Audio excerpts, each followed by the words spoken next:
Good evening to all the participants. I welcome all of you on behalf of Madras Tax Bar. Today, Senior Advocate Dr. A. Tyagarajan has consented to give us a lecture on evidence, role of Evidence Act before the quasi-judicial authorities.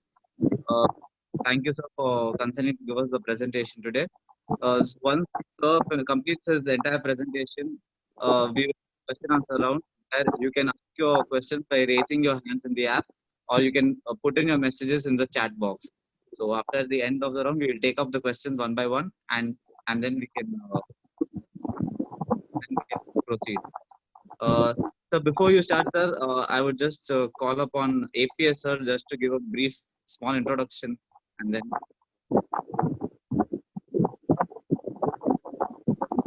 APS sir. Yes, sir. Sir, I welcome Senior Advocate Mr. Tyagarajan to the Madras Tax Bar Association. Mr.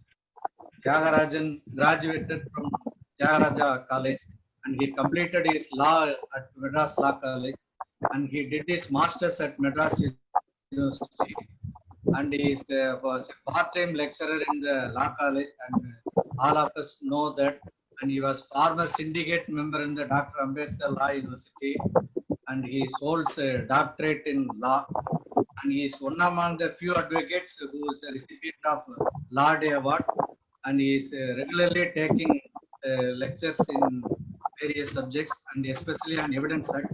He trained many of the young advocates and especially the judicial aspirants in the Evidence Act and he's a regular faculty at the Judicial Academy also. Now I invite Mr. Tyagarajan sir to deliver his lecture. Welcome, sir. Thank you, APS Chopra. Good afternoon to everybody, all my friends. This is an occasion Mr. APS has made us to meet. And sitting and giving lecture is the first time for me. And the topic we have chosen is application of Evidence Act in the quasi-judicial proceedings. We all know that the Evidence Act is not applicable to quasi-judicial proceedings because the very first section of the Evidence Act is not applicable to other proceedings other than judicial proceedings. So it is applicable only to judicial proceedings. Quasi-judicial authorities are not functioning as a judicial officer, but they are administrative officer or adjudicating authority coupled with judicial power of passing orders. So now the whole thing in a court of law is totally different from the quasi-judicial proceeding like Customs Act, Central Excise Act, our GST Act, Income Tax Act, FERA, SEFEMO. All these acts are all we called fiscal laws or Revenue Act. Those acts, we know that there are three types of proceedings. One is assessment or adjudication. There are procedures for assessment under the GST Act, CST Act, and adjudication under the Customs Act, Central Excise Act, and FEMO Act. So as far as the adjudication is concerned, most of the cases are depending upon the statement given by the assessee or any employee during the course of search or seizure or inspection or detention of goods. So therefore, the statement are recorded or goods are seized by search and seizure. Those statements plays major role. So now, the statement, how far relevant under the Evidence Act and as well as the department proceedings, either in the adjudication or in the assessment proceedings. So far as assessment is concerned, the scope is totally different. The appreciation of the evidence by relying upon the document or oral statement has to be dealt with independently. As far as search and seizure is concerned, if you take up all the provisions under the Income Tax Act 132, summon issued under Section 104, 100 recording statement under Section 108 of the Customs Act, under the Sales Tax Act. So now the search and seizure are effected as per Section 100 CRPC. The authorities who conduct search and seizure are exercising the power and procedure contemplated under Section 100 CRPC. So the recovery of either the computer or records or books or goods must be followed by following the procedure contemplated in the CRPC. Once they invoke the provisions of the Criminal Procedure Code, the particular statute authorizes the officer to do the search and seizure as per the provisions of the CRPC. So the recovery officer or the person or the officer who search or seized the materials have no power of adjudication or assessment. They have certain limited power to retain the goods for a particular period for completing the process. Then they will transmit to the adjudicating authority or assessing authority. So the third one is the prosecution. So when you use the word prosecution, it should be by a competent court of law where the provisions of Evidence Act is applicable. So the application of Evidence Act under these statutory provisions of the revenue laws, whenever there is a prosecution, the Evidence Act is applicable. Whenever there is an adjudication, there is no application of Evidence Act. So the whole process depending upon the statement and documents. Now coming to the statements and documents which are the basis for adjudication or search and seizure or prosecution, we'll see how the law operates. Under the Evidence Act, as I said, the Act is applicable to judicial proceedings.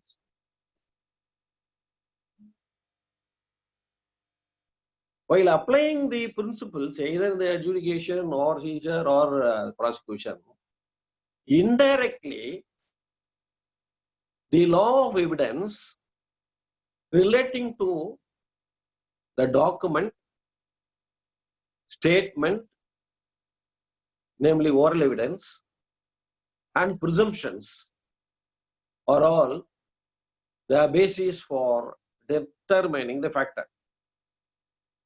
So whatever may be the case, whole case must be decided based on facts.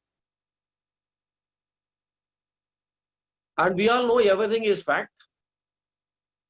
Anything is a fact, but those facts which are recognized by the Act from Section 5 to 55 are alone considered to be relevant facts for the purpose of application in the court of law. So the particular document or object or material object which are all recovered or seized following the procedure, and its admissibility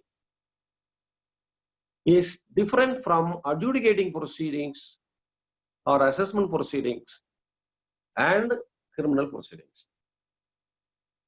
So therefore, the relevant facts and admissible documents or materials are appreciated or admitted.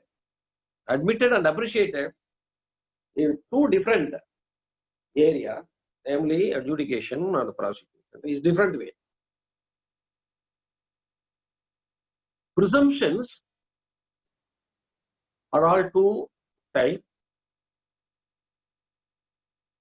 presumption of fact and presumption of law.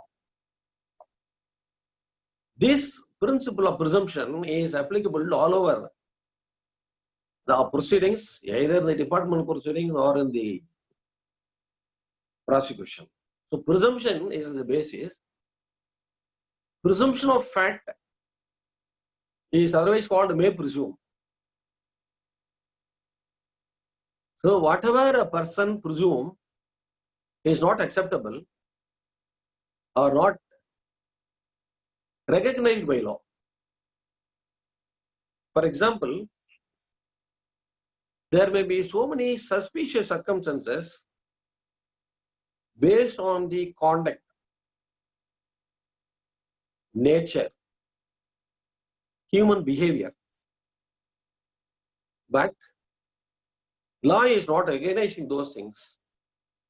Law recognizes only those facts which the court or the authority can presume as provided on the Act. There should be a provision under the Act. So, for example, under the Evidence Act, there are certain provisions which authorizes the court to presume in particular circumstances on fact.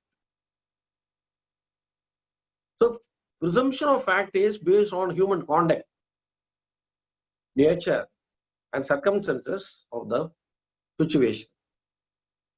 One such example is Section 114 of the Evidence Act, referring to presumption of facts. Otherwise, when there is no provision under the Act, if presumption of fact can be inferred, there will be no end for that. I may presume on a conduct of a particular person one thing. Other person may presume in a different way. So every person will have their own perspective according to their mentality. So that is why presumption of fact has no basis at all. Therefore, presumption of fact can be presumed only if it is provided in the Act. Therefore, the definition we use the word provided in the Act. So here also, the conduct of the person under the Customs Act, the General Excise Act, Income Tax, all play a major role. That is the reason why we have come across some of the cases where contumacious conduct of the person in evading tax. Therefore, the conduct of the person plays a major role. So conduct, as far as the general law is concerned, good character is always relevant. In a society, bad character will be taken care of. But law will not take care of the bad character unless if it is brought to the knowledge of the court or taken a defense that he is of a good character, then the bad character can be, by way of reply, it can be introduced. Otherwise, bad character in the court of law is not relevant. It is only by way of reply. But good character is relevant. So regarding the contumacious conduct of a person relating to the presumption of fact and the revenue laws, conduct they take very seriously of the past conduct of a dealer. So therefore, presumption of fact plays a major role, but the authorities will not say or invoke that they are invoking the provisions of Evidence Act, but indirectly it plays a role in the proceedings. So like that, under section 114 entirely deals with that presumption of fact. So for example, the person is in possession of a stolen property, and that too the property was stolen a recent time. If he is unable to give proper explanation, court may presume either he is a thief or he has received the property knowing well it is a stolen property. So unless he gives proper explanation, the invocation of the presumption of fact is possible, otherwise it is not possible. So this is the presumption of fact on conduct or character of the person, which will play a major role in all the proceedings. Then coming to shall presume or irrebuttable presumption, which again consisting of two divisions. One is shall presume or presumption of law and conclusive proof. Here again, when we take the presumption of law shall presume, there should be a direction under this act that the court shall presume particular fact does exist. Then unless until it is rebutted, it is deemed to be proved. So therefore, the shall presume cases where there shall be a direction under this act. Say for example, documents, map, this road, all this documents which have been exercised by the authorities by exercising their official duty contemplated on the Stamp Act and Registration Act. So therefore, the documents have been registered, executed. All these things will be presumed to be acceptable because the authority who exercise the power of official power, exercising their statutory duties, verify the stamp duty, register the document, attesting the witness, the statutory authorities are vested with the procedure to be followed for recording and registering a document. Similarly, wherever the documents are prepared or registered, following certain procedure, court shall presume that their document exists. It is for the opposite party to rebut it. So for that also, the act should give some direction. So that is why in the definition, if you see, they shall presume, they have used the word directed. Whenever directed under this act. So these comes under the documentary evidence. So these documents, which we consider in all the proceedings, are two types. One is dispositive documents. Dispositive documents are the documents which we have referred above, namely transfer of properties, a gift, a deed, will. We consider in the business parlance or invoices, bill, etc. The non-dispositive documents are those documents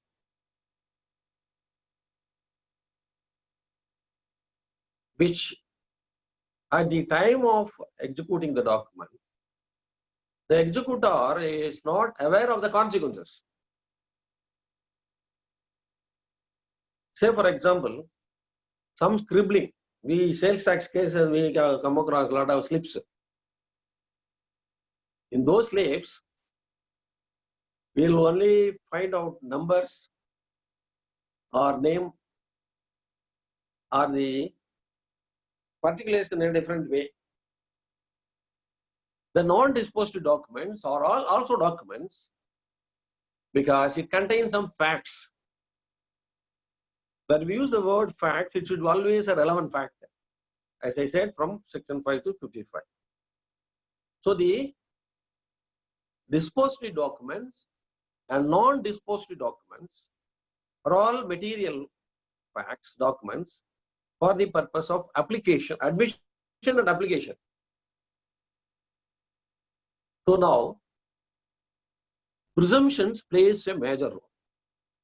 So we have seen oral statement, documents, presumptions.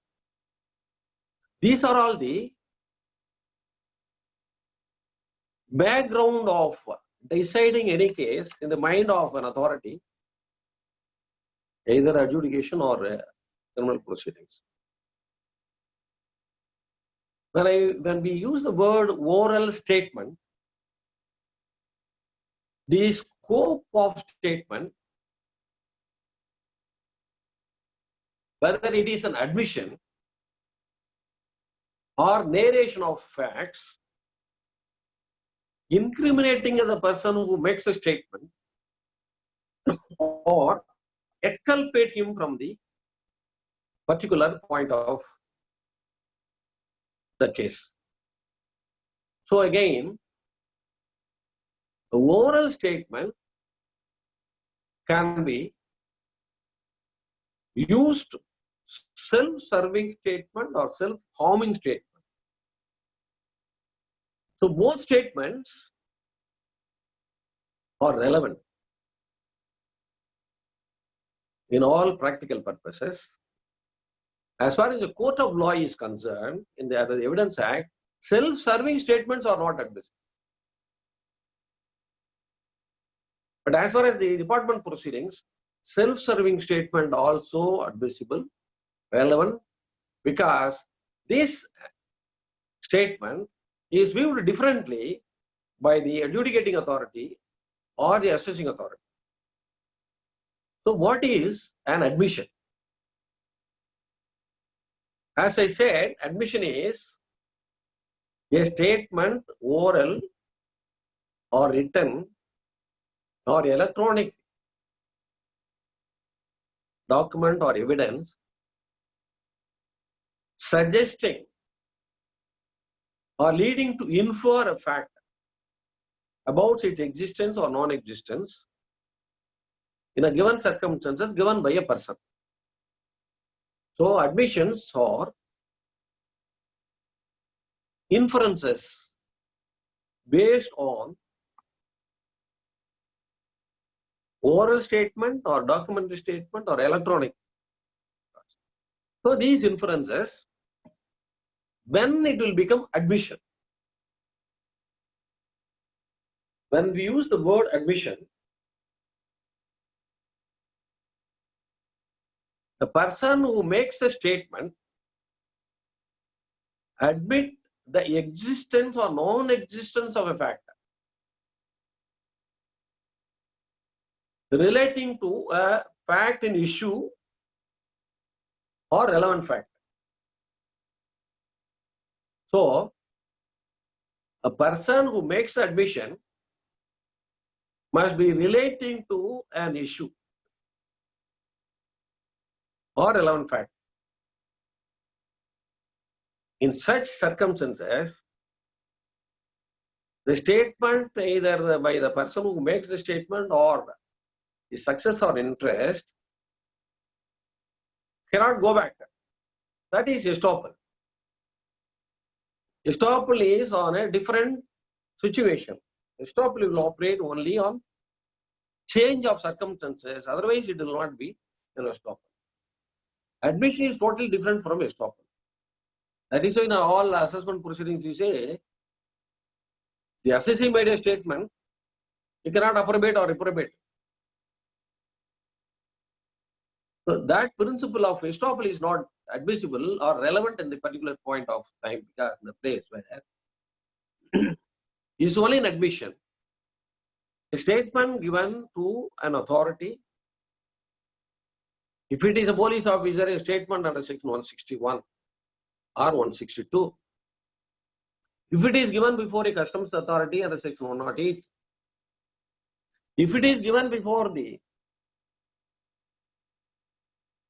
GST authority under section 136, 135, presumptions, 9D under Central Excise Act, 132(4) of the Income Tax Act, 108 of the Customs Act. So different provisions contemplate recording of the statement.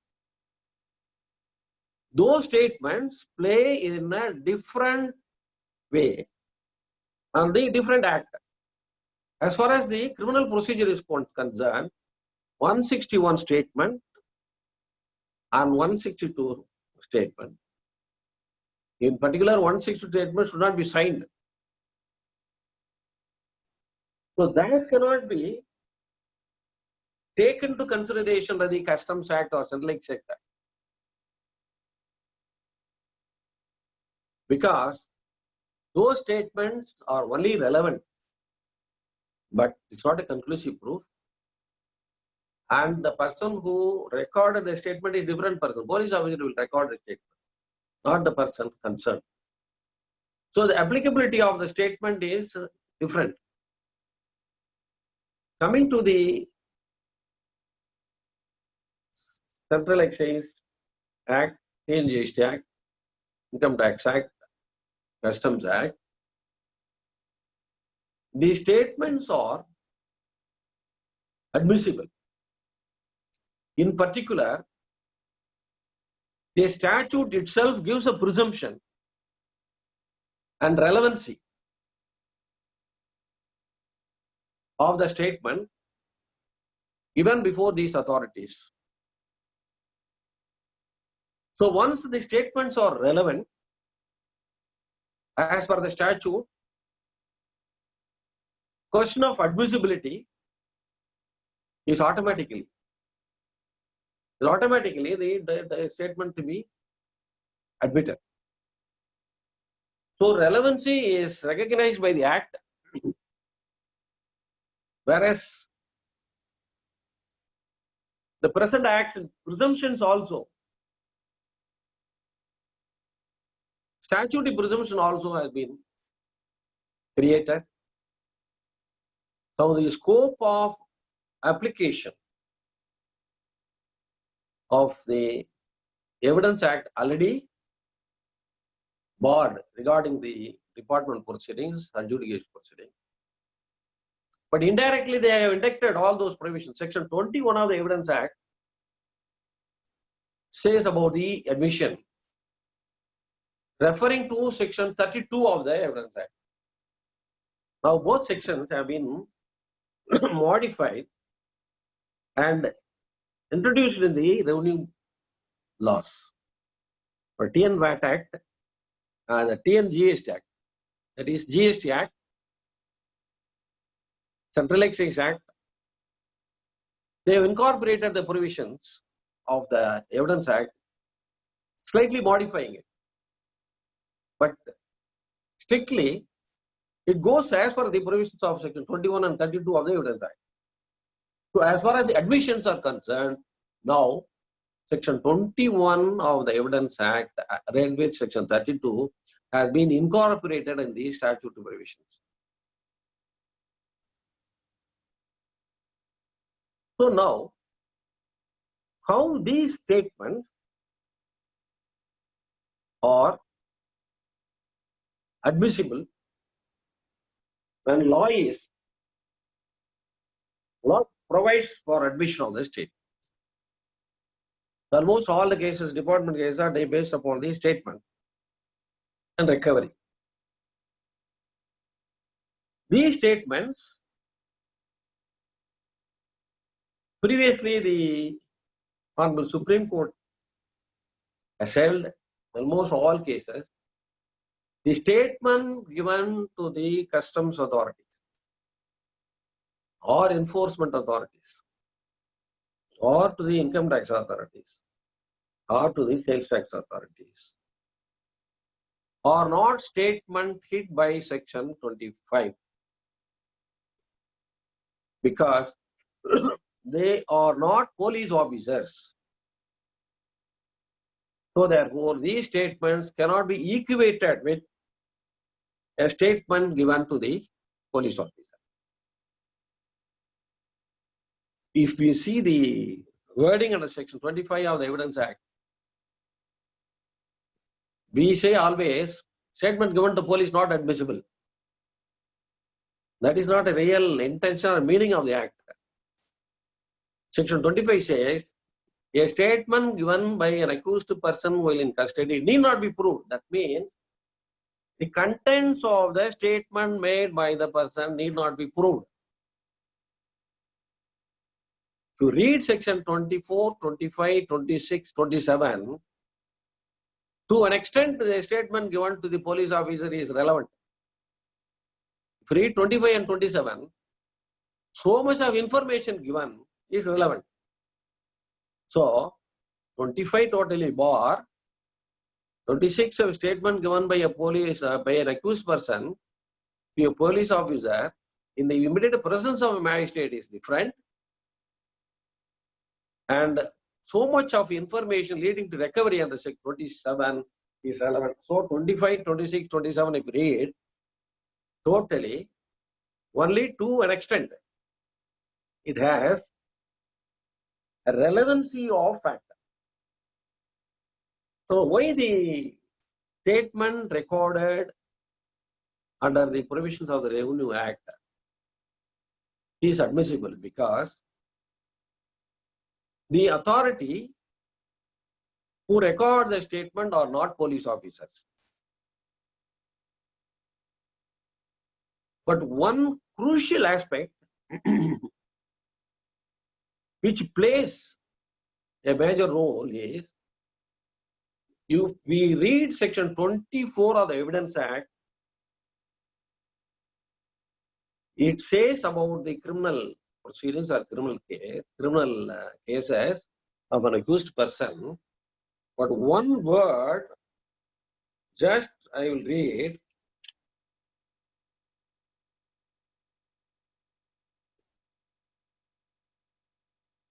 So the section reads, a confession made by an accused person is irrelevant in a criminal proceeding if the making of the confession appears to the court to have been caused by inducement, threat or promise having reference to charge against accused person, proceeding from a person in authority and sufficient in the opinion of the court. So from a person in authority and sufficient in the opinion of the court. So person in authority, whether the customs officer or central excise officer or other officers or person in authority, they are not the authority for the person who makes a statement, but they are all authorities in the statute. But the person who makes a statement is not under their control,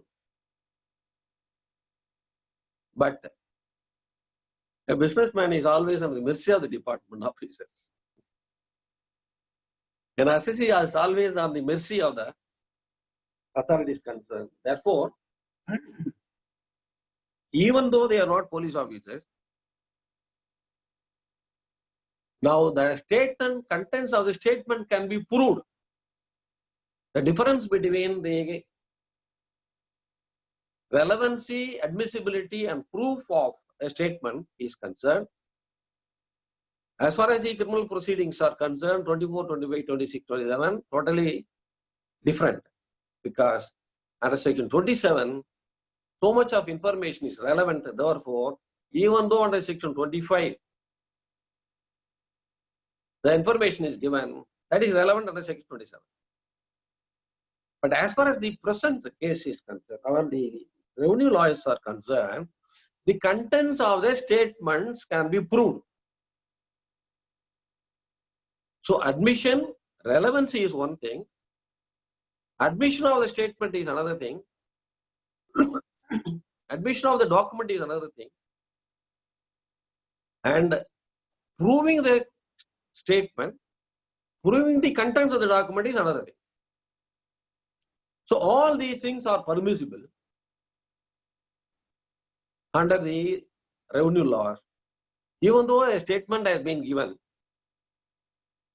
and the statement is partly relating to some relevant fact, partly false. or the whole statement is false. It is permissible under law to prove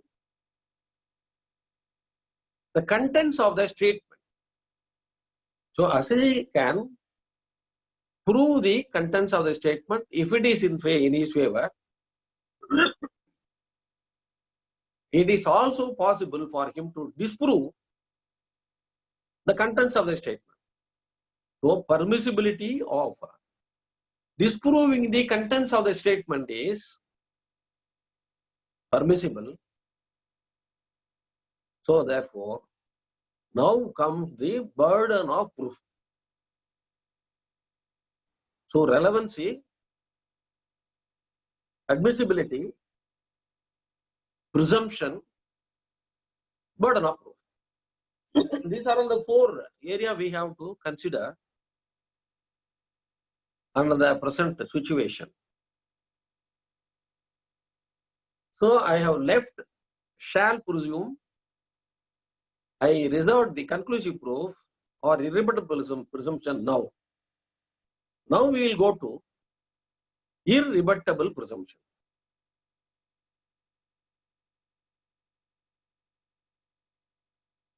Whenever it is declared under this act, namely Evidence Act, that a particular fact is proved upon proof of another fact. The first fact get automatically proved. The parties now are not allowed to give evidence to rebut it.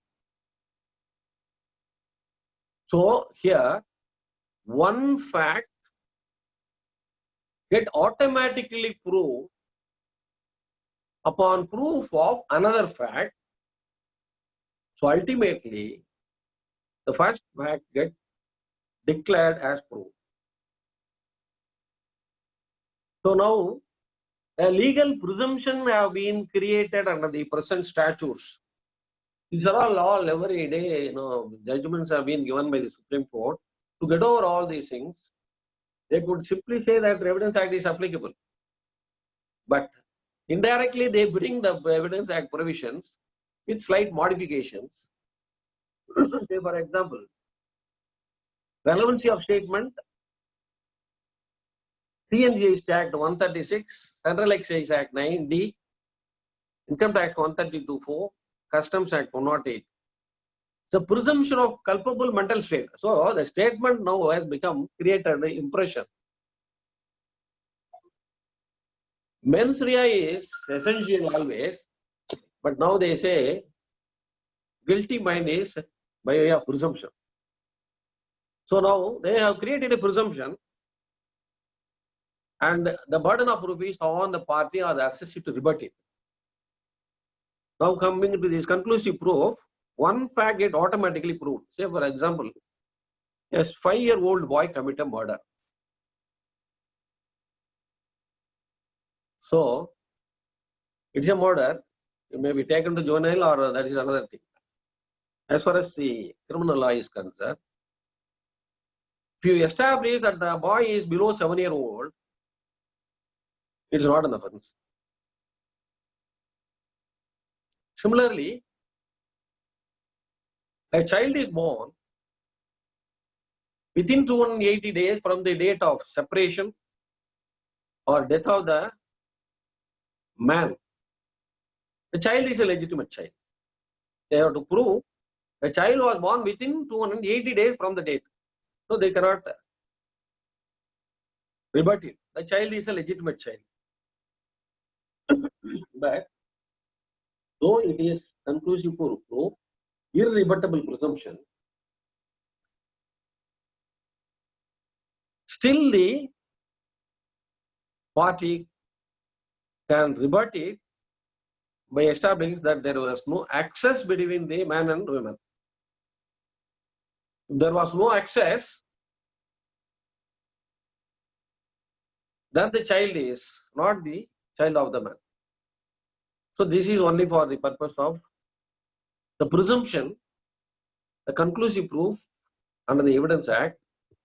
Now by way of indirectly they have brought to the fiscal laws, so culpable mental state of assessee or the person. So now the burden of proof is now shifted to the assessee.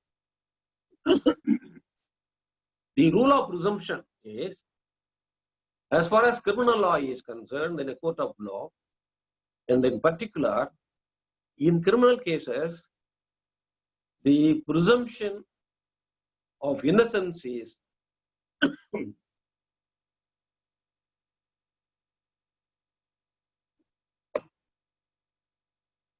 in favor of the accused. The burden of proof is always on the prosecution. It will never shift to the accused, except the cases where act is admitted or the statute shift the burden on the accused. Like the dowry death cases, dowry harassment, these and like. So when the statute shift the burden on the accused, or the act is admitted by the accused and he is not claiming not an offense, the burden is on the accused. Otherwise, always the burden of proof is static, it is always on the prosecution. Secondly, proving the fact beyond reasonable doubt. That is the concept of criminal law. So, criminal law is concerned, the burden of proof is always static, it will never shift to the accused, except the cases. As far as the departmental proceedings are concerned, the burden of proof is always on the assessee, provided the department has to make out a prima facie case. Prima facie, the department project a particular fact does exist, then for the assessee to rebut it. So the burden of proof is on the assessee. And like civil cases, in assessment proceedings, the burden will be shifting. So if I say that the vendor is not a registered dealer, when the assessee proves that he was a registered dealer at the relevant point of time, the department will say and will apply retrospectively. So that's all matter for to be decided by the court, and of course I have decided. So burden will be shifting from assessee to the department to. So in the civil cases, from section 101 onwards, the burden of proof is all on the parties. It will be shifting. And there are various categories of burden of proof. So those cases where the burden of proof will be always on the person, whoever assert that he is entitled for a judgment or decree. So as far as the assessment is concerned, burden will be shifted from the assessee to the department.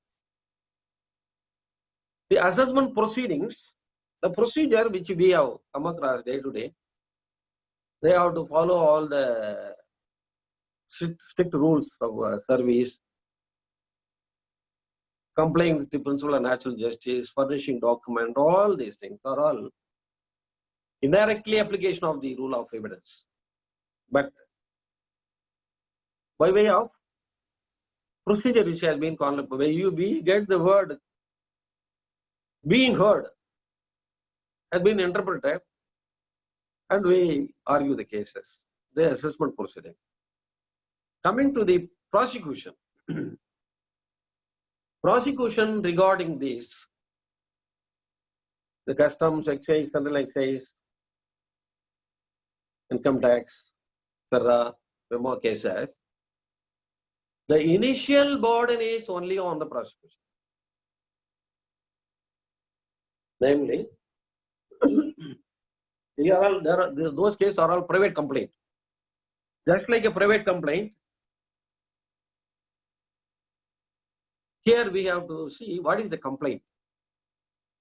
All these revenue cases are filed in the criminal court are all complaint, private, like a private complaint.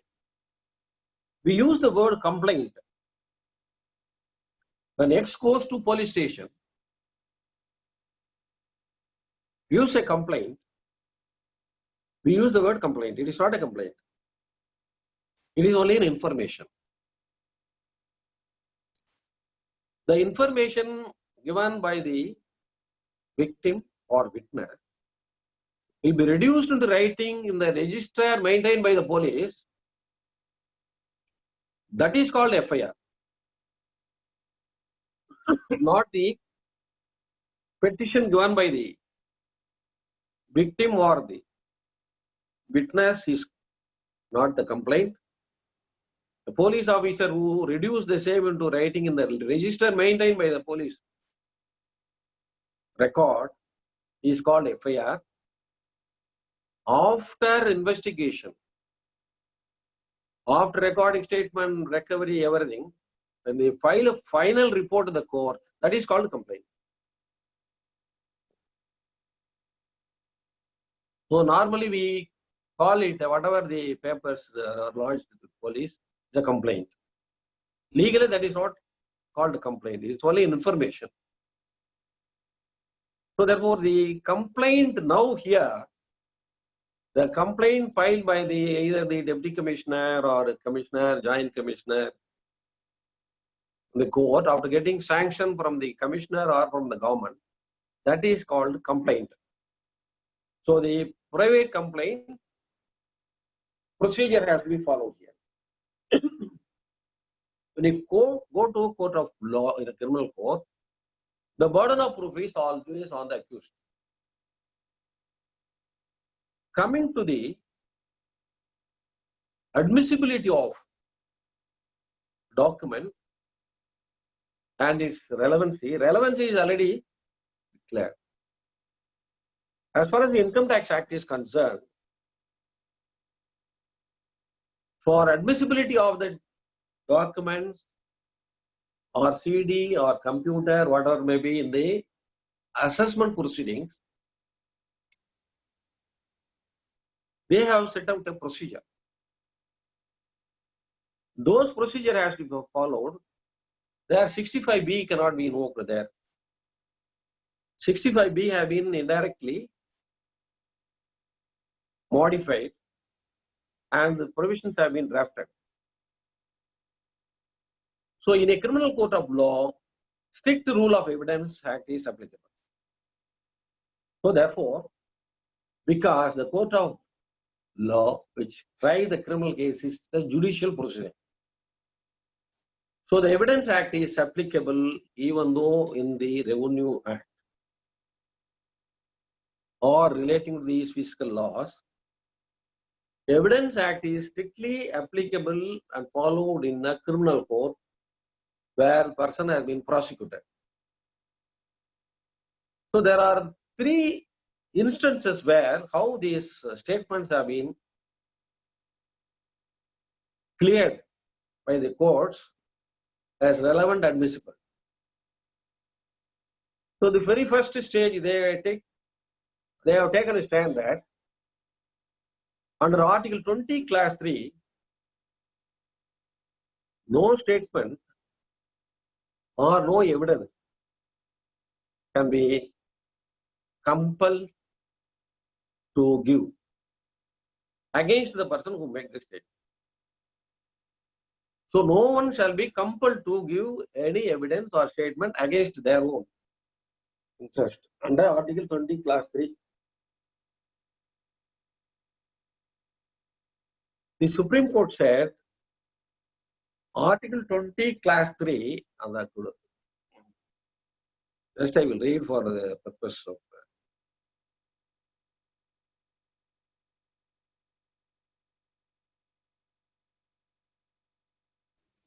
Thank you, sir. one minute. Sorry. No person accused of any offence shall be compelled to be a witness against himself. So it is applicable only to accused persons, not relating to these department proceedings. The customs officer is not a police officer. So therefore, they ruled out 23. Then they also ruled out they are not police officers. Therefore, the statement has become relevant. Now, applicability and admissibility and proof. Under 65B of the Evidence Act is strictly applicable in the criminal proceedings, even though the cases have been filed under the fiscal laws. Now, how the Supreme Court have dealt with all those situations in cases where the department proceedings ended in discharge or holding that the assessment or adjudication is not sustainable and exonerating penalties, the department proceedings, once allowed, criminal prosecution should automatically go.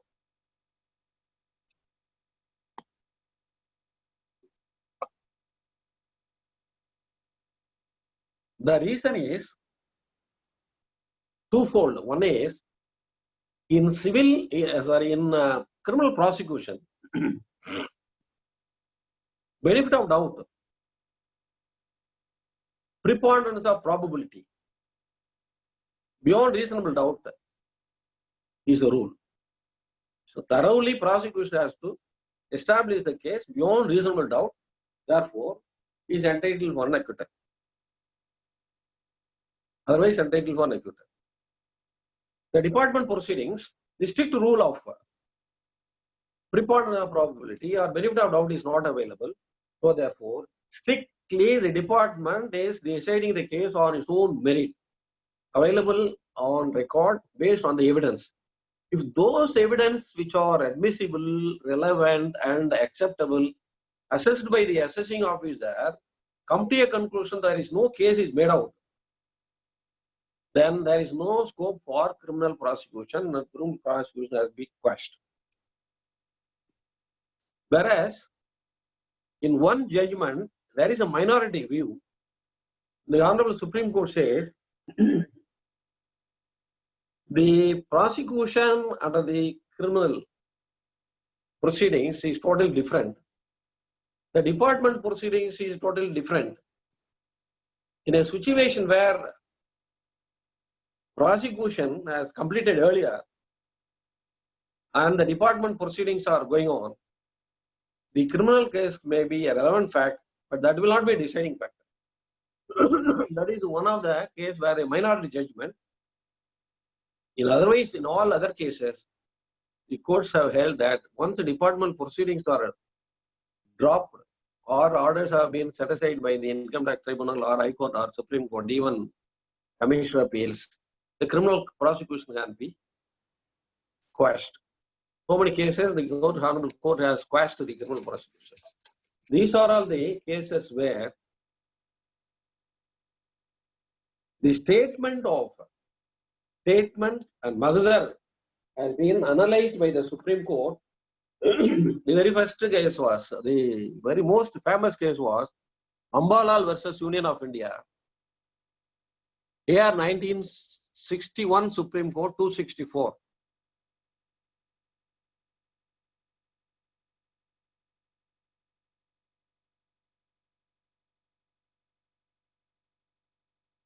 Ambalal was prosecuted. Department has initiated action against Ambalal for having some of his prohibited items in his possession. Ambalal has taken a stand that he has migrated in the year 1947 when India was divided. He was from Pakistan, he migrated to India and he was in possession of those goods. Therefore, he has taken a stand. Smuggling is one thing. Possession of foreign goods or prohibited goods are another thing. So the first place the court have accepted that he was not a smuggler and he was migrated from Pakistan during the partition. Therefore, smuggling is not there. Once he has not smuggled, mere possession for the possession he has given an explanation. Therefore, these two things have been accepted, and that was the case where the question to be decided is whether the person who has concerned, who is person has smuggled it, whether he has brought the goods from foreign country, crossing the customs frontier into India, and he has not smuggled the goods, and the smuggled position is not established by the prosecution, by the department, the goods are not liable for confiscation. Similar case was our own Nainipanagan Street case, Burmal versus Collector of Customs. Burmal versus Collector of Customs. Here is a case where some of watches was kept in a bag in one Bhutmal shop. Bahutmal. Bahutmal has given a statement that the goods does not belong to him. Somebody has kept the bag in front of his shop. Since he has not turned up, I kept in my shop. So the goods have been seized. Subsequently, that Babutmal has written a letter saying that when Burmal has come and claimed the goods as if he has kept the goods in front of my shop, then he was a call from Bangalore, he has rushed to Bangalore. Thereafter, that Babutmal did not come to picture at all. The said Burmal started claiming the goods, saying that he has purchased these property, these watches and other items locally in the Kasi City Street, domestic purchase. He has produced some bills, and the department was called upon to decide two issues. One is whether these goods are all prohibited goods. Number two, whether the person who was in possession of property has smuggled it from foreign country.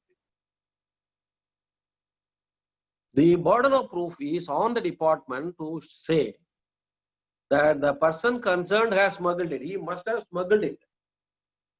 And he has not smuggled it. You can't call him as a smuggler. You may call he is in possession of a prohibited goods. So once a person is in possession of the prohibited goods, there are two things. One is to establish that the person concerned has smuggled it. Secondly,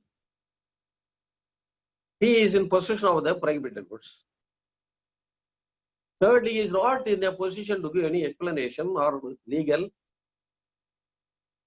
document to prove his possession, legal licit possession. So ultimately the court have completed, confiscated the goods and this thing. But as far as the smuggling aspect is concerned, here nowhere nobody has given any incriminating statement except the seizure.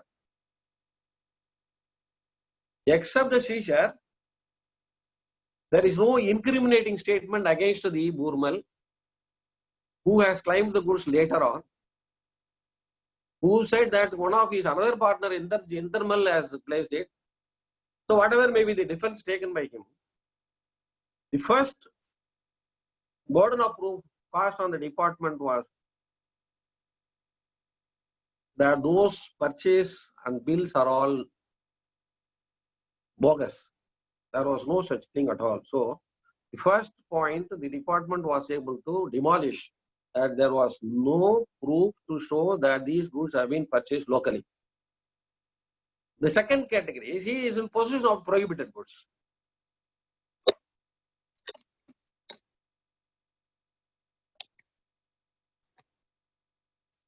Prohibited banned goods. prohibited and banned goods. So ultimately, the case went on so many rounds of litigations. Ultimately, the Honorable Supreme Court has held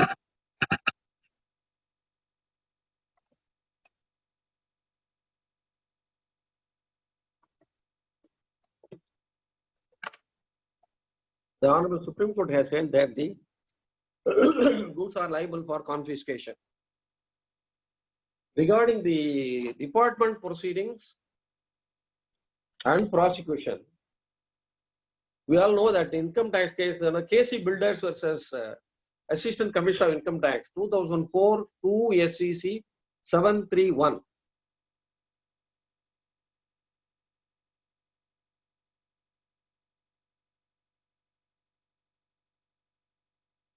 Here, the Income Tax Appellate Tribunal has allowed the appeal filed by the SSC, setting aside all the penalties.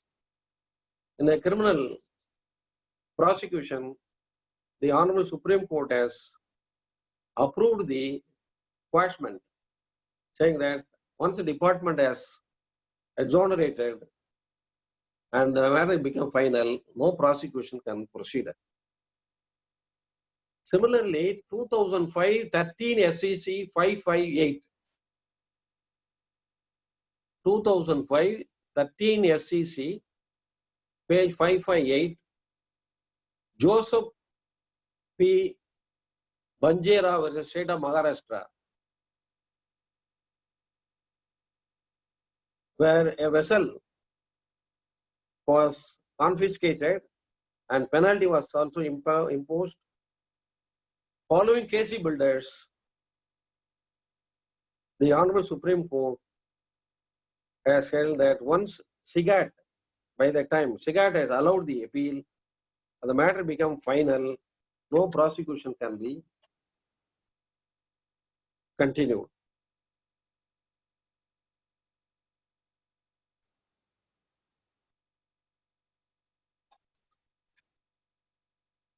Appreciation of evidence under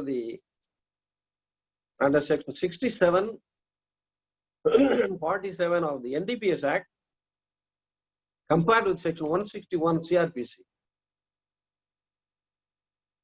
The Honorable Supreme Court has decided in Kanhalal versus Union of India 2008 4 SEC 668. This case one must read because it deals about section 24 to 27 of the Evidence Act, 161, 162, 164 of the Criminal Procedure Code, and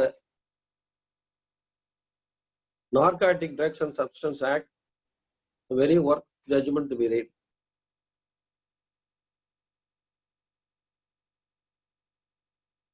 And one more case, 1973 2 SEC.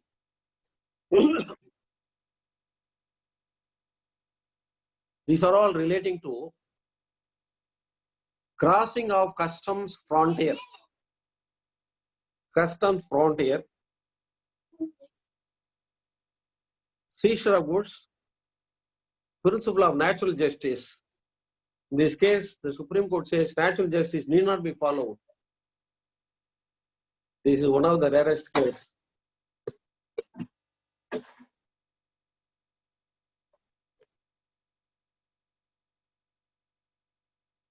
So now, finally, we can say that the burden of proof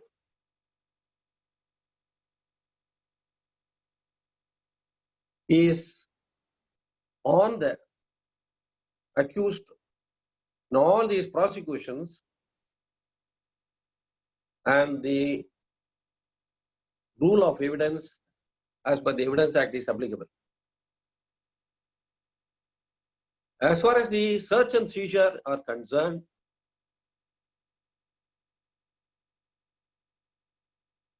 Criminal Procedure Code, Civil Procedure Code are permitted to applied by the authorities for effecting search and seizure vested with the power to examine persons by issuing summons and recording statements, and those procedures are judicial proceedings, even as per the statute. Otherwise, they will be dealt with under section 193 and 228 of the Indian Penal Code. So those proceedings are judicial proceedings where they have to follow the procedure contemplated under the Criminal Evidence Act. And finally, for the department proceedings, the burden of proof will be shifting from assessee to the dealer, dealer to the assessee. I think Chopra will close, or Chopra ji, APS? Yes, sir. Will close it, or Sir, there are a few questions, sir, if time permits. question I will answer whether I can close it or not. Sir, you can go on, sir. That time I thought it got over. Sorry for that interruption. But Okay. there's no time limit, sir. If you want to continue, sir, for 5 minutes, we can still continue. Okay, because we have to quote other way. Yes. So the burden of proof is, now I wanted to say one thing.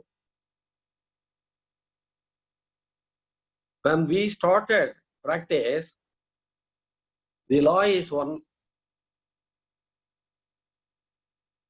By day, everything is changing.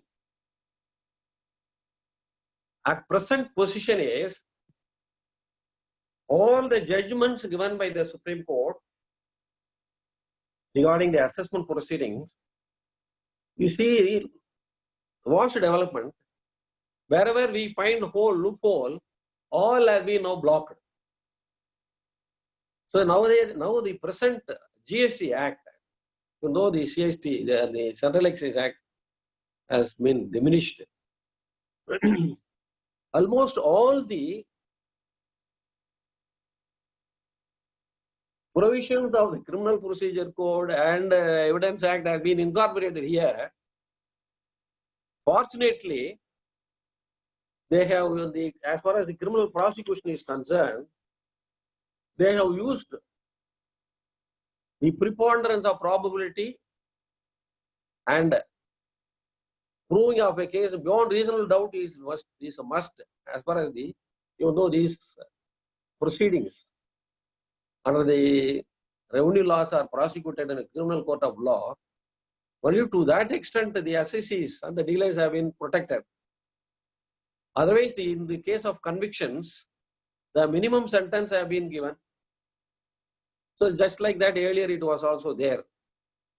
Except that, all other areas have been closed by new legislation, by the new act. Therefore, the assessees have to be very careful in their dealing, because everywhere the law has become very strict. With this, I think I can conclude. I will thank you, and also Mr. APS, and my dear friends who are patiently listening to this, in spite of all, so many webinars are there. In spite of all these things, you have given me a patient hearing. I must thank you all for giving me this opportunity. And in particular, conducting this kind of seminar or meeting is a very difficult job, because I have experience. So I must thank all of you, and I congratulate all of you for having this kind of seminar at this time. Thank you very much. Question number 1, tell me. Yes, thank you very much, sir. Thank you very much for that wonderful session, sir. Sir, first I'll unmute Satish Sundar, sir. Solunga Satish. 1 second, sir. I'll just unmute him.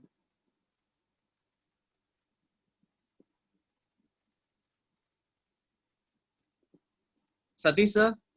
Yeah, I'm here. Yes sir. Sir, Thiagaraj கேக்குதா? நல்லா கேக்குது. மூஞ்சிதான் எனக்கு காட்டணும். மூஞ்சி காமிச்சா போறோம். அது பரவாயில்ல. ஒரே நிமிஷம். Okay. சொல்லுங்க சார். Small question. இது ரொம்ப நாளாவே it has been haunting me. See, there is a customs case in which documents are recovered from the party. Okay, the party, let us say a case of undervaluation. So some invoices are caught, but party doesn't agree in the statement given before the customs authorities under 108 that he has undervalued. But these invoices which are from the supplier are available on record without recording some sort of statement or explanation from the supplier as to what is the actual price which is being paid for the goods. Can the department use the documents alone in the adjudication proceedings is my question. What as per the statement? Statement given by the party is exculpatory. அவர் என்ன சொல்றாரு, இங்க இருக்கிற ஆள் சொன்னா நான் வந்து I have only paid as per my bank that whatever invoice I submitted to the along with the bill of entry I have paid on that அப்படின்னு சொல்லி பேங்க் ஸ்டேட்மெண்ட்டும் ப்ரொடியூஸ் பண்றாரு. But department is alleging undervaluation by referring to the document which has been resumed from the system or whatever it is, which shows a higher price. But there is no supporting document in form of any statement from anybody to support that. அந்த மாதிரி சிச்சுவேஷன்ல எப்படி பண்ண முடியும்?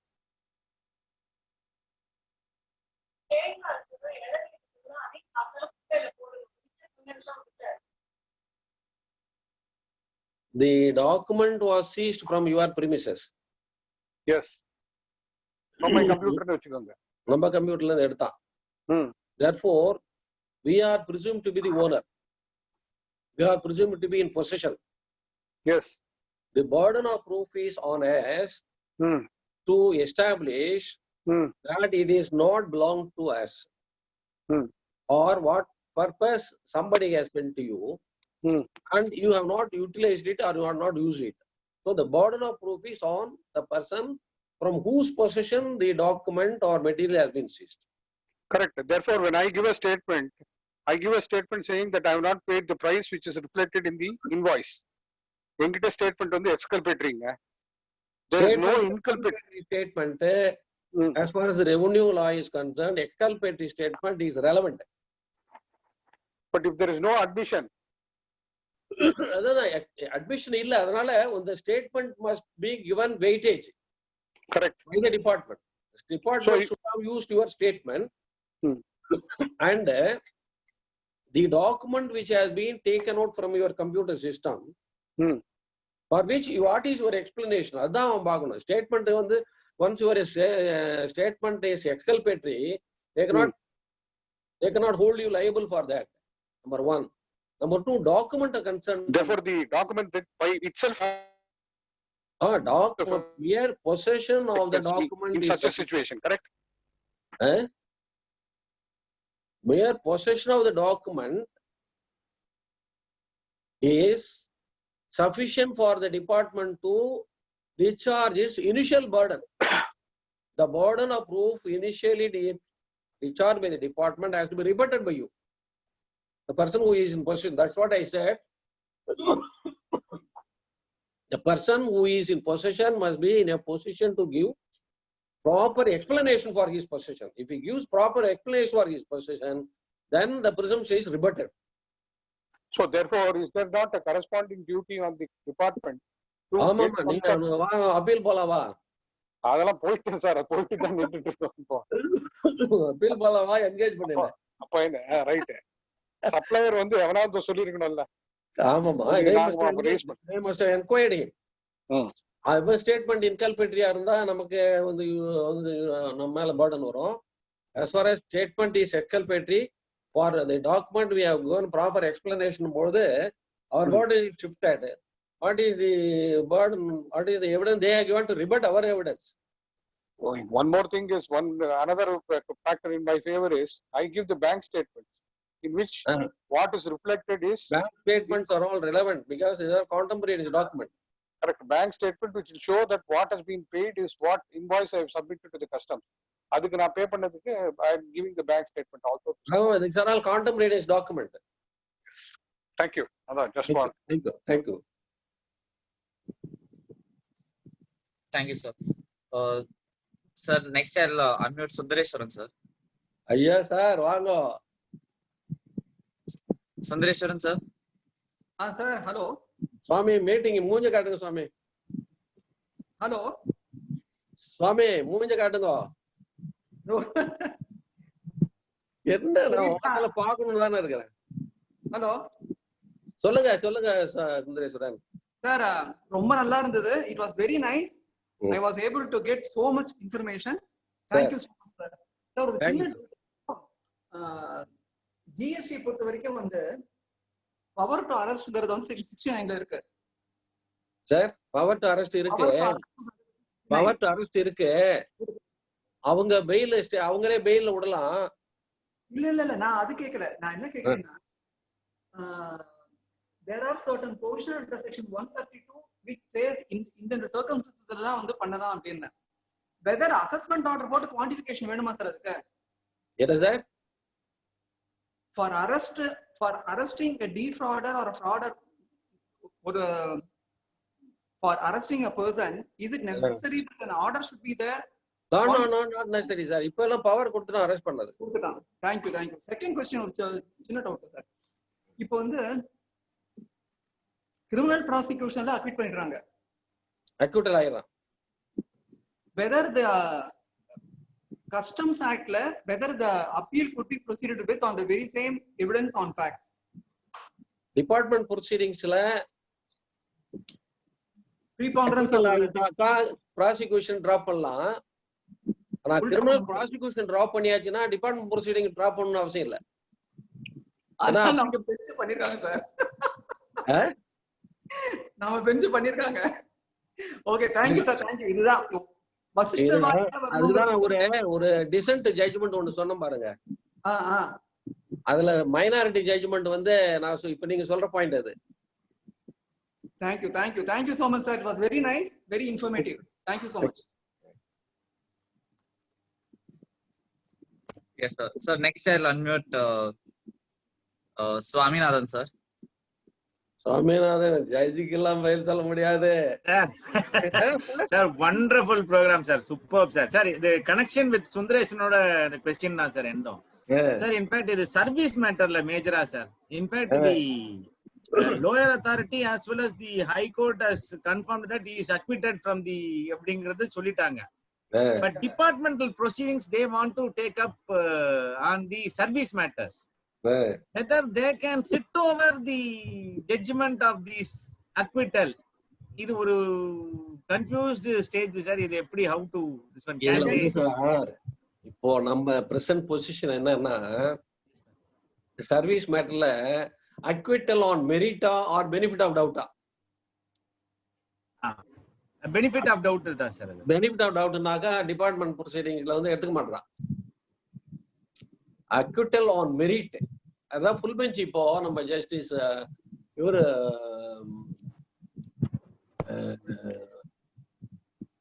அதுல நம்ம justice Nagamuthu இருக்கும்போது ஒரு full பெஞ்சை constitute பண்ணி acquittal on merit அப்படின்னா டிபார்ட்மெண்ட் ப்ரொசீடிங்ஸ் எல்லாம் ட்ராப் பண்ணிட்டு அவனுக்கு வேலை கொடுத்துட சொல்றான்.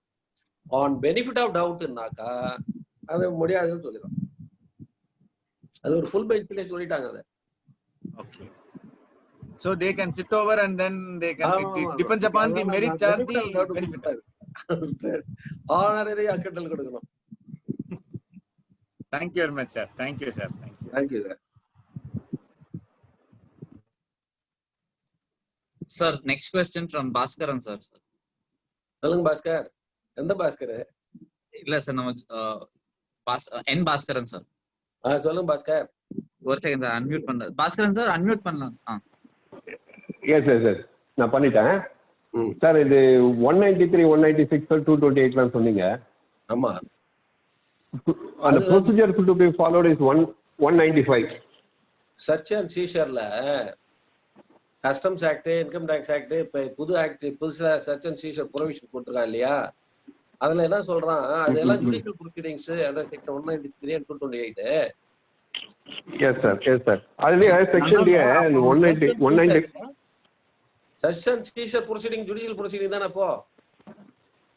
S sir. அது என்னோட கொஸ்டின் இல்லை சார். அது வந்து 195 பார்க்கும்போது ப்ரொசீஜர் சிஆர்பிசி அதுல வந்து 177 to 188 1 2 இதுல வந்து B1ல பாத்தீங்கன்னா 193 196 எடுத்தாது. அதனால my question is whether it is for only IPC offences or any other sections in customs, GST, whatever, IT, இதெல்லாம் வருமா இல்ல நான் வந்து இல்ல எனக்கு டிபார்ட்மெண்ட் எது மேடம், இந்த கஸ்டம்ஸ்ல கூட எடுத்துக்கிறேன், இதுல கூட ஜிஎஸ்டில கூட எடுத்துக்கிறேன். தி procedure to be followed is 195 எடுத்தேன்னா எவிடன்ஸ் ஆக்ட் அப்ளை பண்ணலாம் நீங்க சொன்னீங்க. ஆமா, ஏன்னா அவனே ஜுடிஷியல் ப்ரொசீடிங் சொல்லிட்டானே. சொல்லிட்டான். அதனால அது நான் சொல்றேன் ஒரு யூசேஜ் ஜுடிஷியல் ஒன் மினிட் அந்த income tax. Sir my question is income tax ஆக்டே வேணும் சார். சிஆர்பிசி எடுத்துங்க 195ல ஐபிசி அஃபென்சஸ் தான் சொல்றான். வேற எந்த ஆக்ட்லயாவது எடுத்து நான் அதை போடும்போது இந்த ஐபிசி அஃபென்ஸ் வந்து மாத்த இவன் பாரோ பண்ணி 195ல பாருங்க சார். இல்ல 195 பாத்தீங்கன்னா நான் என்ன பண்றேன் அப்படின்னு சொன்னா, நான் இவனுங்க வந்து பாரோ பண்ணிக்கிறானுங்க அத. இந்த ஆக்ட் இருக்கு இல்லையா, அதே மாதிரி சார், அதே மாதிரி ஆனரபிள் அக்யூட்டல் இருக்குல்ல சார். ஹலோ, ஆமா ஆமா, ஆனரபிள் அக்யூட்டல் வந்து supreme court yes sir. Honourable acquittal வந்து சுப்ரீம் கோர்ட் வந்து அது honourable acquittal benefit of doubt எல்லாம் வந்து ஃபுல் பெஞ்ச் ஓவர்ரூல் பண்ணிட்டாங்க அங்க. அப்படியா? ஆமா சார், அது ஓவர்ரூல்டு. ராம்நாத் சொல்லிடும். சரி, அதே மாதிரி சார் இது பிரிசம்ப்ஷன் இது சுப்ரீம் கோர்ட் படி ஆண்டர் அக்யூட்டலாலும் சரி பெனிஃபிட் ஆஃப் டவுட் இருந்தாலும் சரி கொடுக்க சொல்லிட்டானா? இல்ல சார், அது மாதிரி நத்திங் கால்ட் ஆனரரி அக்யூட்டல் அது மாதிரி ஏதோ சொல்லிடுங்க. பெனிஃபிட் ஆஃப் டவுட் அது மாதிரிலாம் பிரிச்சு சொல்லுவேன். Acquittal benefit of doubt acquittal கிடையாது. இப்போ சர்வீஸ் லாவுல பொறுத்த ஆல் டிசிப்ளினரி ப்ரொசீடிங்ஸ் பண்ணக்கூடாது. டிசிப்ளினரி ப்ரொசீடிங்ஸ் அப்படி சொல்ல independent disciplinary proceedings independent just because இது ஒரு honorable acquittal and benefit of doubt அதெல்லாம் பத்தி சொல்ல வேணாம்னு சொல்லிட்டாங்க சார். அதே மாதிரி சார் ரிஜிஸ்டர்ட் டாக்குமெண்ட் क्वेश्चन என்னன்னா, டிபார்ட்மென்ட்ல அக்யூட்டல் ஆயிட்டாக்கா டிபார்ட்மென்ட் இல்ல I understood his question இப்போ whether it has impact disciplinary proceedings acquittal impact இருக்குமான்னு கேக்குறாரு. ஆமா, அது வந்து sir it is parallel proceedings. Criminal வந்து டிசிப்ளினரி ப்ரொசீடிங்ஸ்ல அப்ளை ஆகாது. வேற டிசிப்ளினரி ப்ரொசீடிங்ஸ் வந்து கிரிமினல் ப்ரொசீடிங்ஸ்ல யூஸ் பண்ணிக்கலாம். அது செவரல் ஜட்ஜ்மெண்ட்ஸ் ஆர் தேர். அது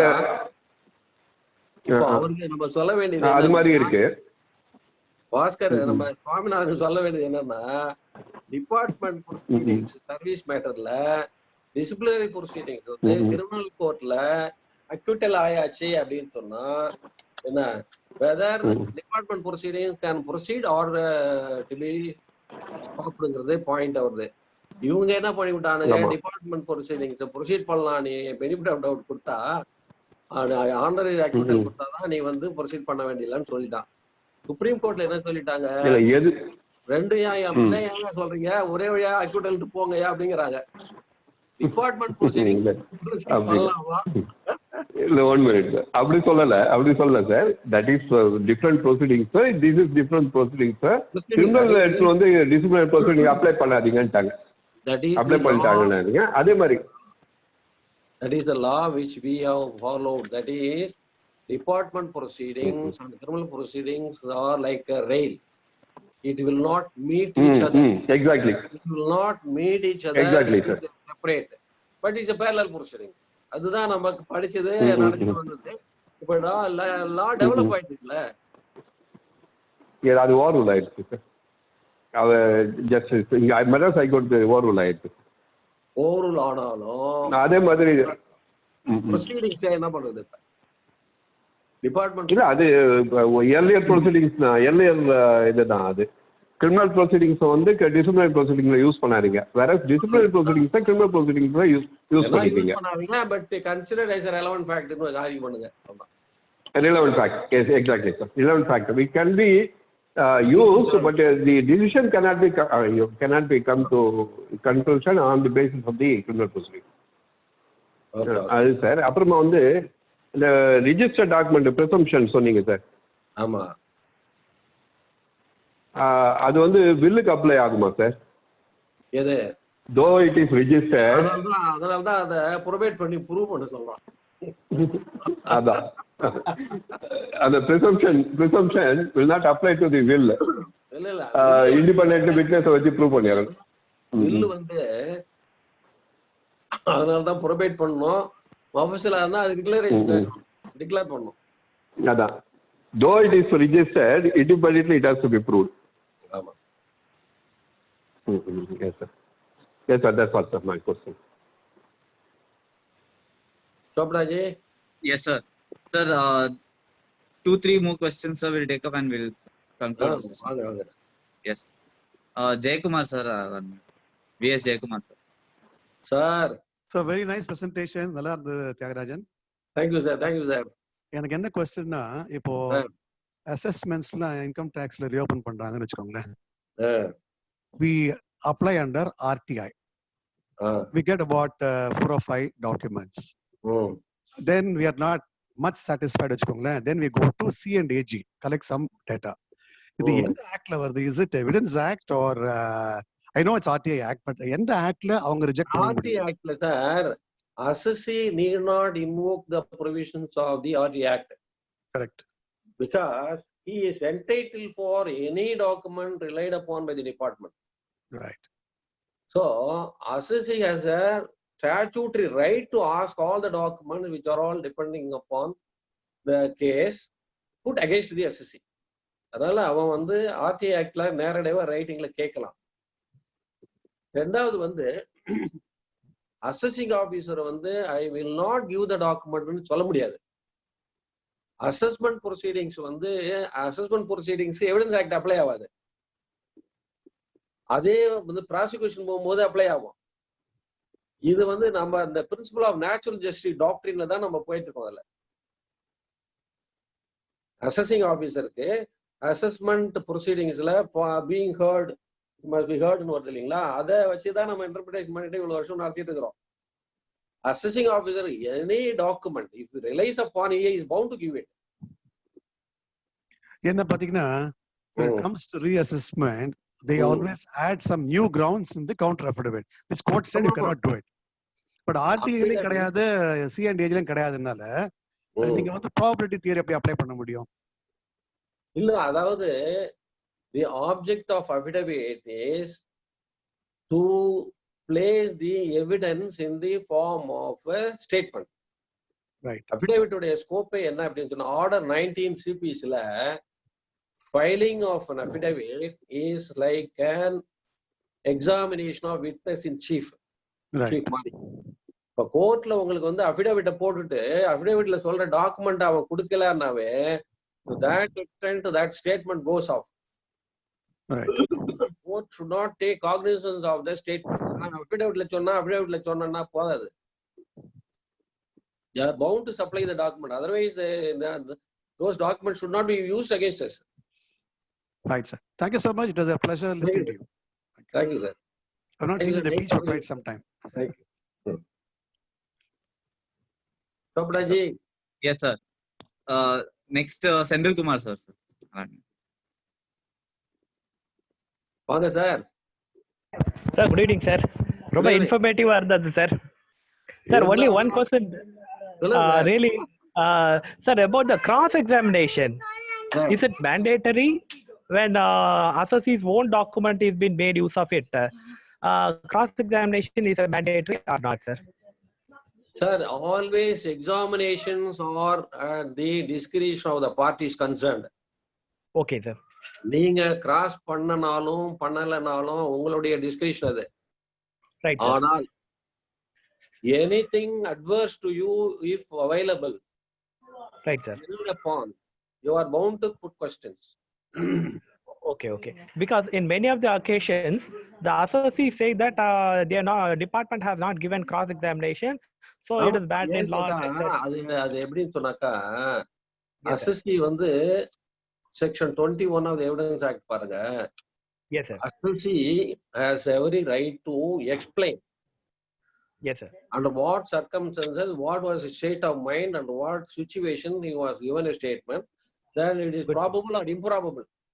அப்படிங்கிற Okay, sir. ஒரு judicial principle-க்காக assessee Yes, sir. has every right to ask for cross examination.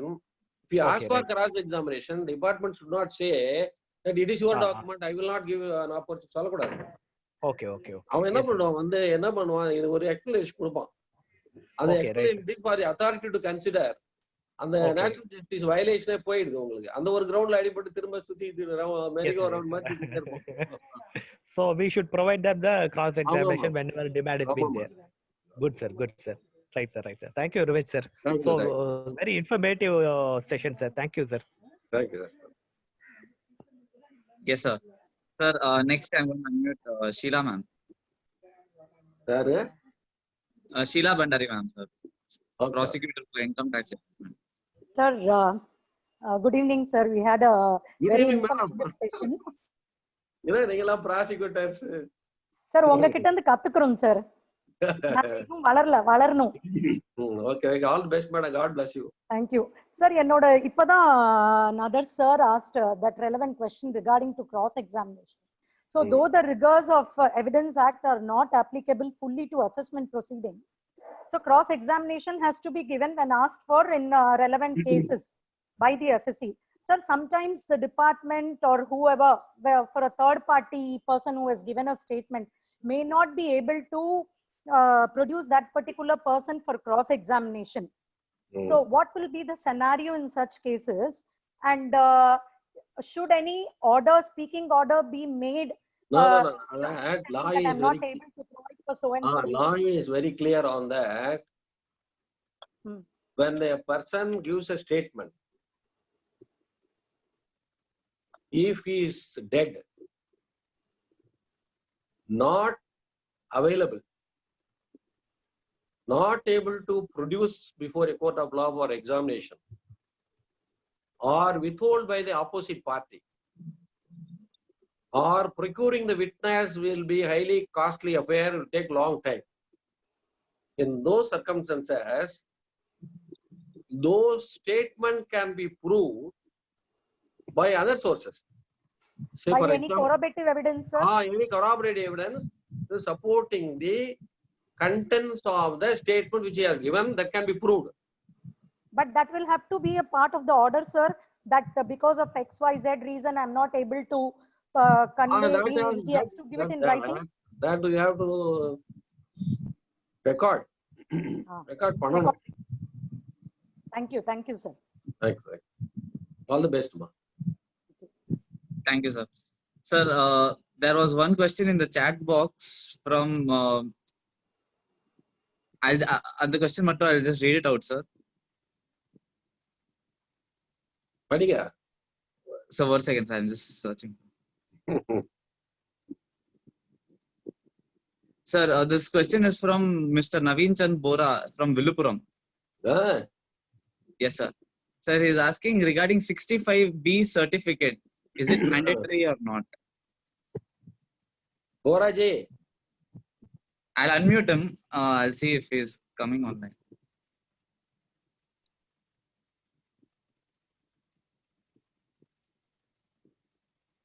Sir, I think he's left the session, but you can answer that question, sir. 65B is applicable as far as the criminal proceedings are concerned. As far as the department is concerned, there is a specific provision in the Indian Income Tax Act itself. Okay, sir. I don't know whether he is asking for 65B for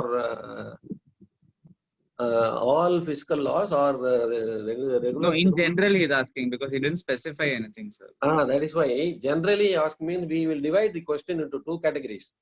Okay. First category, 65B is 65(4) certificate is mandatory in criminal cases wherever original hard disk or Sir, sorry, sir, just a minute to interrupt. He has joined the meeting again. I will unmute him 1 minute.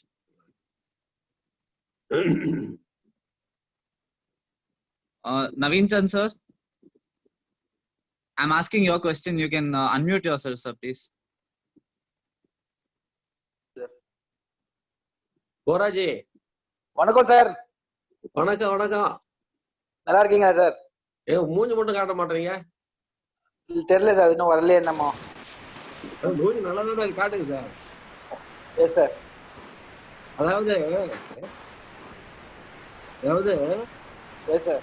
65B நீ கேக்குறது criminal கேஸுக்கா இந்த revenue லாஸ்க்கா? இல்ல criminal case இல்லையா? Criminal கேஸுக்கு 65B வந்து as per Anwar PV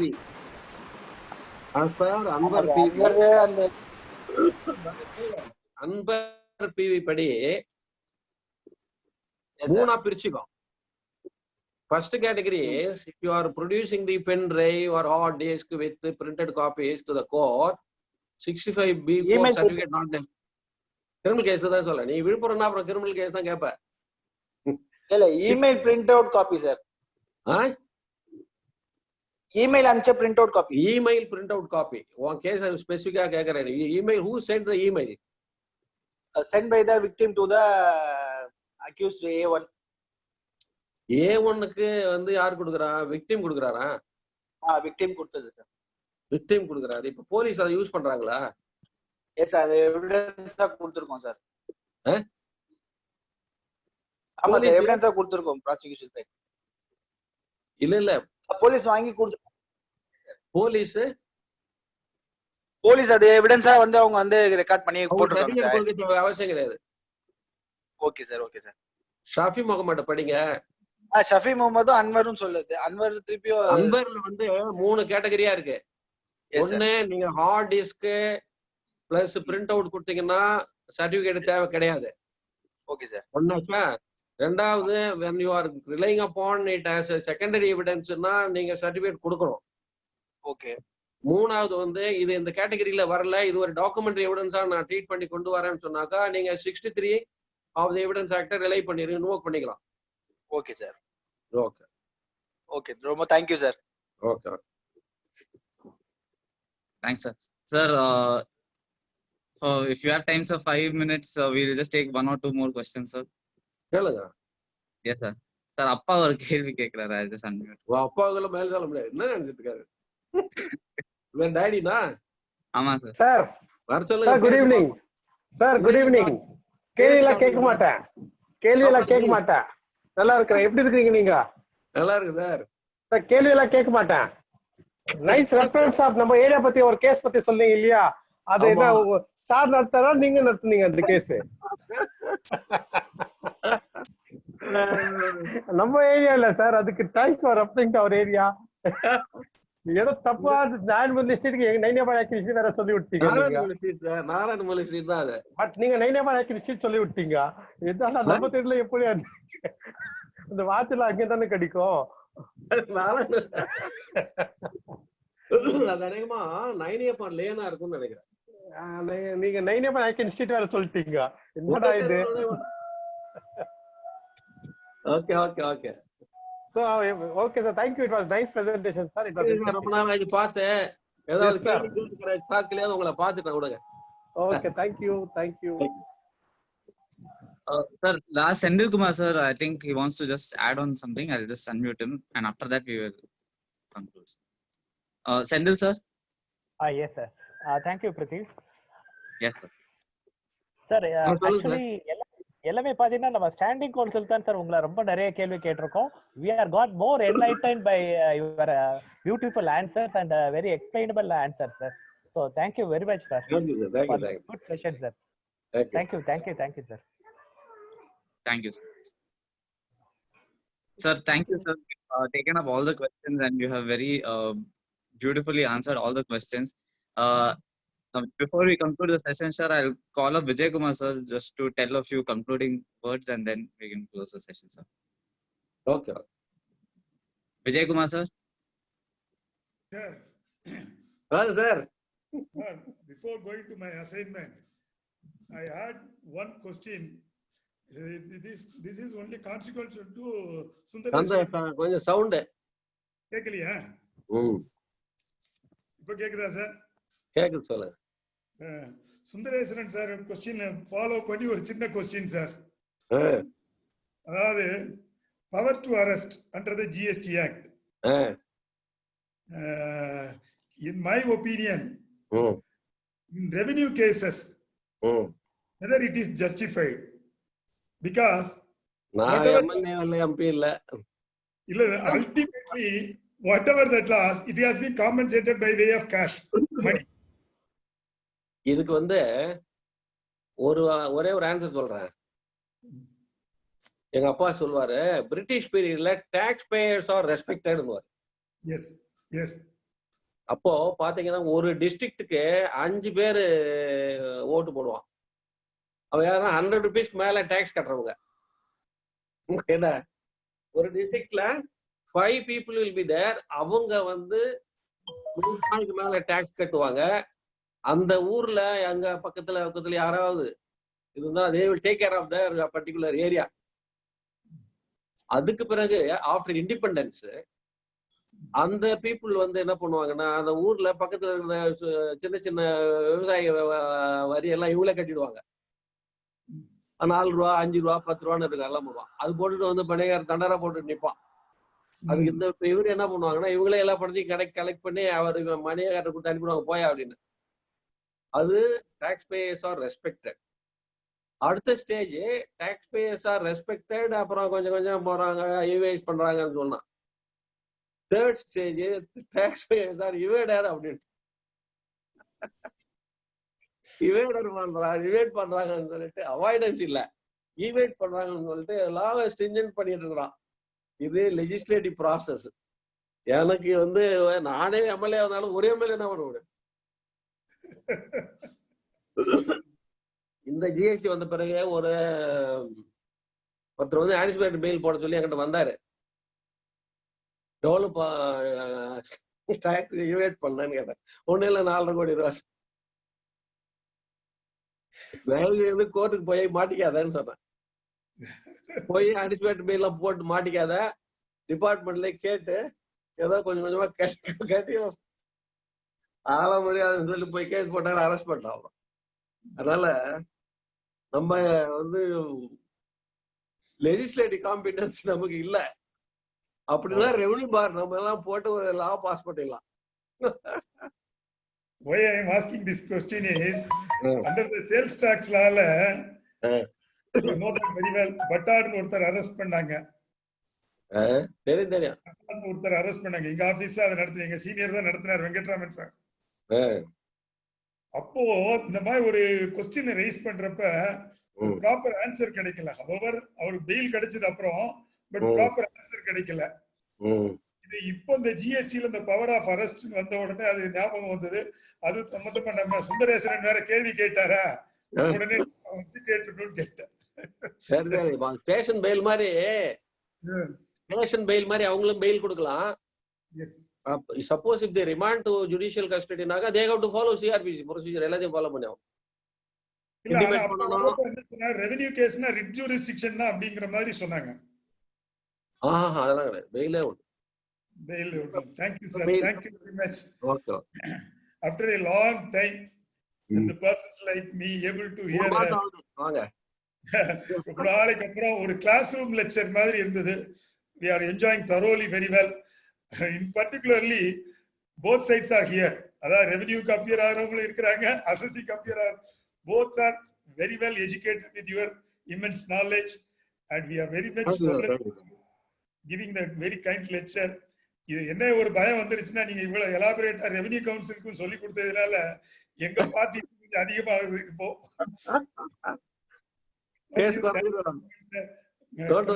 Coming to the tax bar to give a great lecture. Thank you very much, sir. Thank you, sir. Thank you. Thank you, Vijay Kumar. Thank you once again, Tyagarajan sir, for this wonderful session. Thank you. And thank you to all the participants for patiently sitting along this entire session and hearing sir for this wonderful lecture. This session will be put up in our YouTube channel, Madras Tax Bar Chennai. If anyone has missed out on any part of it, you can always catch the session on our YouTube channel. And just for the information, sir, today is our 88th webinar, sir, of Madras Tax Bar. 88th? 88th webinar. Oh. The webinar series of 88th session இன்னைக்கு. Okay. Century அடிக்கும்போது சொல்லுங்க. கண்டிப்பா sir. Century next Sunday வரைக்கும் try பண்றோம் sir reach ஆகிறதுக்கு. Okay. Yes. Thank you very much, sir, again for taking your time and giving this lecture. Thank you all the participants. Take care of yourselves, stay home and stay safe. Thank you. I'm ending the session. Okay.